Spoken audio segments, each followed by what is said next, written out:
Hi, my name is Ether Dixon. Let me tell you how child human trafficking put me $20,000 in debt as a 23-year-old.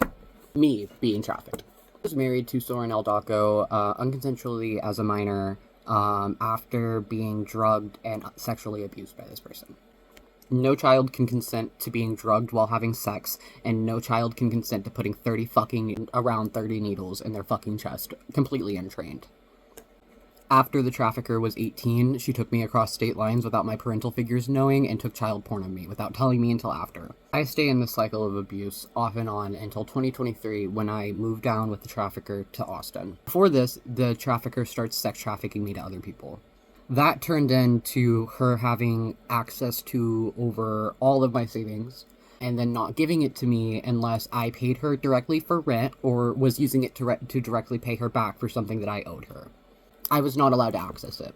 Immediately after moving in together, I was then physically prevented from leaving freely.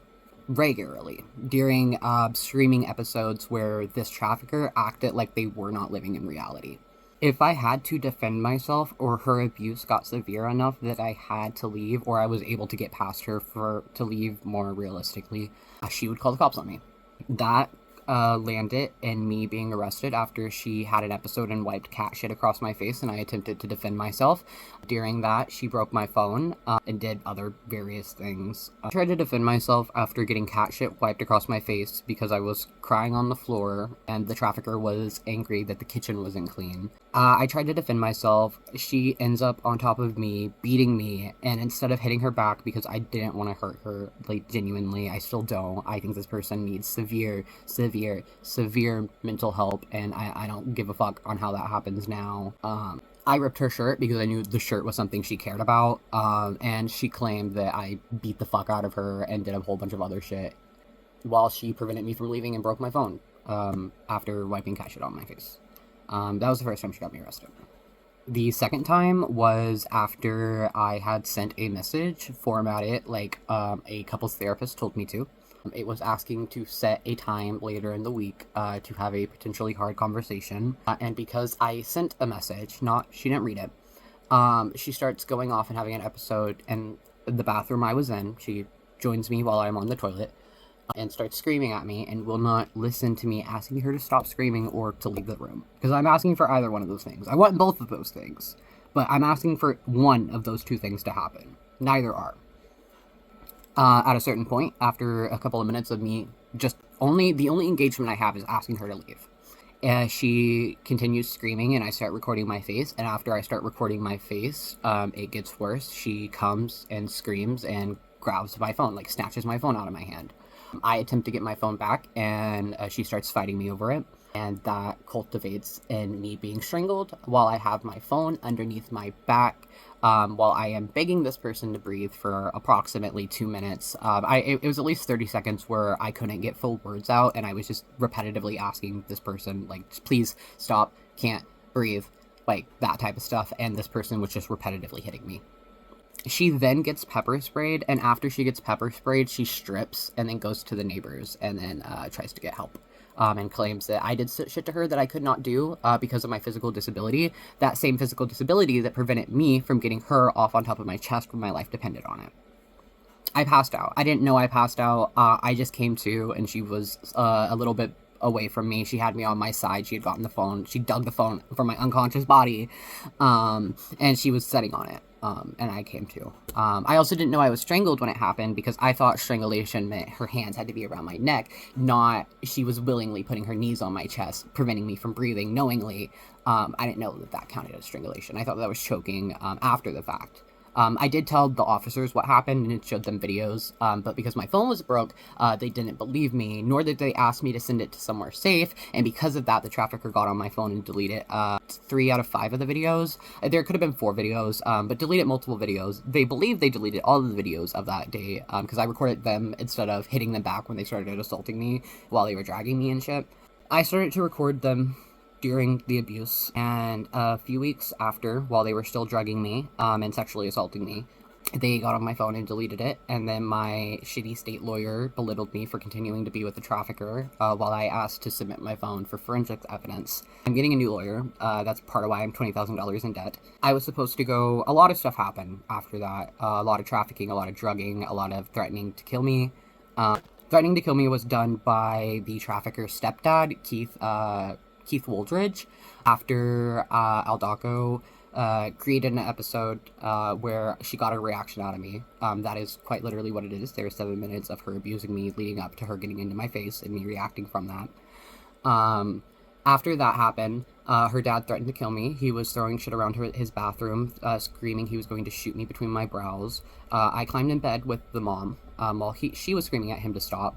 She eventually got him to stop, and then she gave me one of her prescribed Xanaxes to go to bed. And that's Angie Wooldridge. Angie Wooldridge, and I believe Keith Wooldridge, I know for sure Angie Wooldridge knew about the sex trafficking that began in 2023. She was very, very aware about the sex trafficking that happened in 2023. Angie Wooldridge also abused the trafficker growing up, and so I don't know why I was in a lot of not delusions at the time. I was being gaslit, and I thought that she would help. She didn't help herself when she was tackling her child naked through her own mental instability. I don't know why I thought that she would actually care to help when her child is, like, threatening someone else's life. Since strangling me, Zoran Aldako has since drugged me to the point that I passed out while driving after forcing me to leave my temporary home in North Texas. I ended up sleeping on the ground despite being disabled from June to about November of 2024 because she took my bed with proof. There's text evidence of this. I hope is going to be admitted in court of her taking the bed that I bought on my own while I was living away from her. And she sold that to someone she moved in the night she strangled me. It was for around $300. She did that. I finally got about 2/3 of my belongings back just a few days under a year after being strangled, or before being strangled, just under the year mark. And I was sent back stuff covered in food I was allergic to.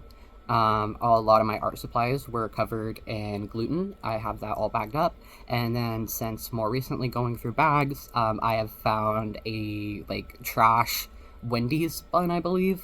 And that, like, the first one you could say, oh, you can't prove that it's gluten, yap, which is why it's in a bag, because I haven't pinned in that. But, like, the Wendy's one you can't deny is, like, gluten, and I am celiac. I am allergic to it. My body has an autoimmune response for, like, weeks trying to, like, process through it. This is known. The trafficker pointed it out when I was younger that, hey, this is probably what's happening to you. Same thing with my disabilities. The Ehlers-Danlos that I have since been diagnosed with was first clocked by the trafficker. So the trafficker knew I was disabled before climbing 250, over 220, between 220 and 250 pounds on top of a disabled person's chest and strangling them over their own phone because you couldn't calm down. Someone couldn't calm down.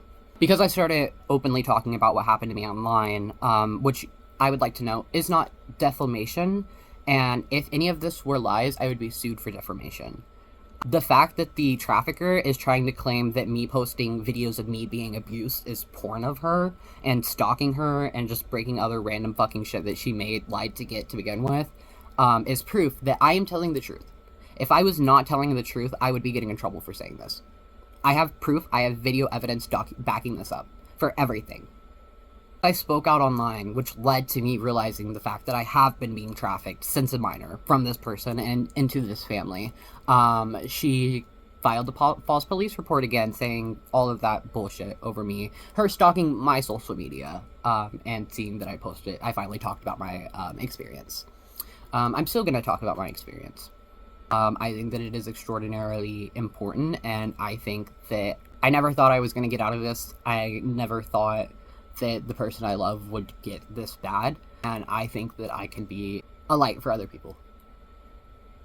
Going through this has also made me develop or devote part of my life to getting trafficking resources across Texas and Oklahoma. That is largely also one of my issues, is because I was removed from the state that it largely happened in. I do not qualify for resources, and the state that I was placed into does not have resources, which is why I'm having to pay $20,000 for a lawyer to become safe from this trafficker who won't leave me alone, despite the last time I saw this person in person was when they had their mouth sewn shut. They had a scooter wreck. I'm not going to go into hypothesis I have about that because I don't know if I can.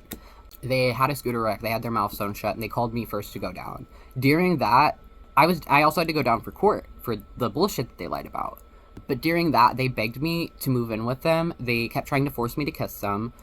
They told me I wouldn't have to pay months. I wouldn't have to think about paying rent for months. And they kept pressuring me, and I finally agreed to go back to my home, where all of my belongings still were, to pick up some of those belongings. And when I agreed to do that alone, and made clear that I was only going to get belongings and not to stay, I was no longer allowed to go home, and then the trafficker lied to file a restraining order the next month, or allowed for a restraining order to be filed because of the false reports the previous. The trafficker committed perjury in court to get the restraining order a few months following. I was still taking the drugs that the trafficker ordered me. I was still in denial about a lot of what happened. I didn't know any of it was trafficking. I was being gaslit out of even being told it was DV by people who I was groomed into believing they were my family since being a minor. To circle back on it, Angie Woldridge and Keith Woldridge were also the people who put a camera unconsensually in my room after their child strangled me. They also played a part in me being drugged repetitively and taken to the ER to be denied multiple times because I was mentally sane in the ER, didn't know why the fuck I was there. They all enabled, if not directly played a part, and entirely enabled that. I am scared of these people. I still think that the stepdad / mom / the person who fucking strangled me and attempted my life even before that by attempting to push me out a second-story window, my life is still in danger because of these people. They have done heinous things to me before. They've continued their behavior. I am scared that the trafficking cases that are being opened by DHS to go over the child trafficking cases are going to cause these people to either come up and shoot me or come up and set my house on fire. And they're not beyond that at all. They have already attempted my life. Both members, multiple members of the family, have attempted my life. And they have lied to law enforcement and encouraged the trafficker to delete law enforcement videos. I am in danger from these people. And I'm scared that even after me getting through this, the abuse isn't going to stop.